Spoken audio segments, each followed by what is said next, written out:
যুক্তি ধরছি, 2 বছরের প্রশাসনের কাছে দিচ্ছিলাম, তারপর তারা আবার সাইডে দিছে। কি লিগে ছাড়ছে কি আসলে আমরা কিছুই জানি না, তবে সাইডে দিছে তারা। কেমনে চুরিটি কেমনে হয়েছে? ওই জিনিস যে এমন করে ভাঙে যে ফালায় রেখে দিছে, তো জিনিস চুরি তো না, আমরা তো আগে কিছু ঘুম হয়েছে না, দেখবো আমরা ভেঙে তো আমরা জিনিসটা সরাইলে দেখতাম। তারা তো কিছু ভোর 3টার সময় ভেঙে লেছে, সবাই তো মানে ঘুমের মধ্যে টিকা শব্দ পায় না, সবাই আইছে। কেন সব মালপত্র কি মানে আসেনি না লয়ে গেছে?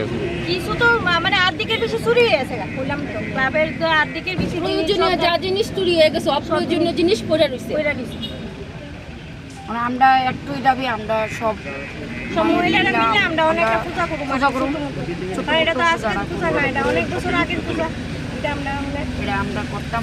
ইলেকট্রিক যত জিনিস হ্যাঁ, তারা ভালো ব্যবসা করে নিয়ে যায়। পাশাপাশি কলকাতা থেকে, ধর্মনগর থেকে, সারা ত্রিপুরা রাজ্যের থেকে এই পূজাটা দেখার লেগে আসে। হ্যাঁ, তারা